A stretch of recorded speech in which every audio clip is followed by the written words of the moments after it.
Hello बच्चों, let's see the question. The conversion of ozone into oxygen is exothermic. ठीक है।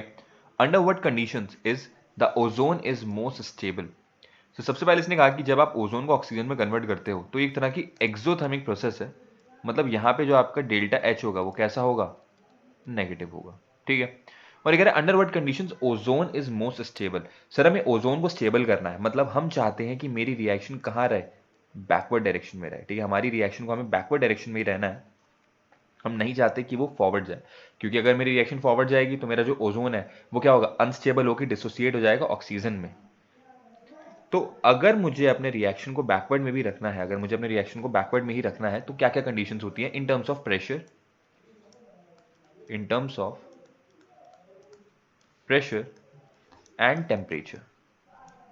ठीक है।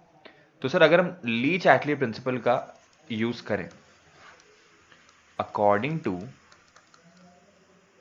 ली Chatelier's principle, according to Le Chatelier's principle अगर हम बात करें तो भाई प्रेशर क्या होता है? प्रेशर कहता है कि सर अगर आप प्रेशर को डिक्रीज करोगे, अगर आप प्रेशर को डिक्रीज करोगे तो मेरा इक्विलिब्रियम वहां शिफ्ट होगा जहां पे नंबर ऑफ गैसियस मोल्स क्या है? ज्यादा है। अगर मुझे अपने रिएक्शन को बैकवर्ड में लेके जाना है तो यहाँ पे गैसियस मोल्स क्या है? कम है। तो सर इसका उल्टा कर दीजिए ऊपर वाले अपने प्रेशर वाले लॉजिक का। क्या? कि प्रेशर को अगर हम बढ़ाएंगे, प्रेशर को बढ़ाने पे मेरा इक्विलिब्रियम शिफ्ट होगा जहां पे नंबर ऑफ गैसियस मोल्स क्या है? लेस है।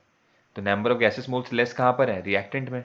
तो हमें प्रेशर क्या करना पड़ेगा? बढ़ाना पड़ेगा। तो सर पहले वाले का तो प्रेशर क्या है? बढ़ाओ। प्रेशर बढ़ाओगे तो जहां पे गैसेस मोल्स कम है, कहां पे? रिएक्टेंट साइड में।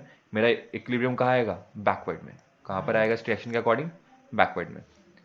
अगर आप टेम्परेचर देखोगे तो भाई टेम्परेचर का हमें लॉजिक पता है कि अगर आपका एक्सोथर्मिक रिएक्शन है, एक्सोथर्मिक मतलब जहां पे हीट इवॉल्व होती है, तो सर अगर ऑलरेडी हीट इवॉल्व हो रही है तो टेम्परेचर कम करना चाहिए। वो कह रहा है सर हीट तो इवॉल्व हो रही है तो सराउंडिंग का टेम्परेचर क्या रखो? कम, ताकि ज़्यादा से ज़्यादा हीट इवॉल्व हो पाए। तो टेम्परेचर कम रखने पर रिएक्शन जाता है फॉरवर्ड में। और सर इसी का उल्टा अगर हम करेंगे, टेम्परेचर बढ़ाओगे तो टेम्परेचर बढ़ाने पर रिएक्शन जाएगा आपका बैकवर्ड में, और हमें बैकवर्ड ही तो करना है। तो सर दोनों केसेस में प्रेशर और टेम्परेचर क्या होना चाहिए? हाई होना चाहिए। प्रेशर टेम्परेचर को बढ़ाना चाहिए।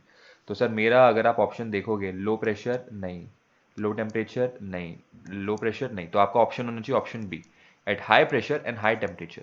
प्रेशर हाई होगा तो जहाँ पे गैसेस मोल्स कम होंगे रिएक्शन वहाँ जाएगा, मतलब बैकवर्ड में। टेम्परेचर हाई होगा तो जहाँ पे आपका क्या कहते हैं, एक्सोथर्मिक है, एक्सोथर्मिक हाई टेम्परेचर क्या करता है? फेवर नहीं करता, उसके अपोज में जाता है। तो फिर से रिएक्शन कहाँ गया? बैकवर्ड में। तो option B is the right answer.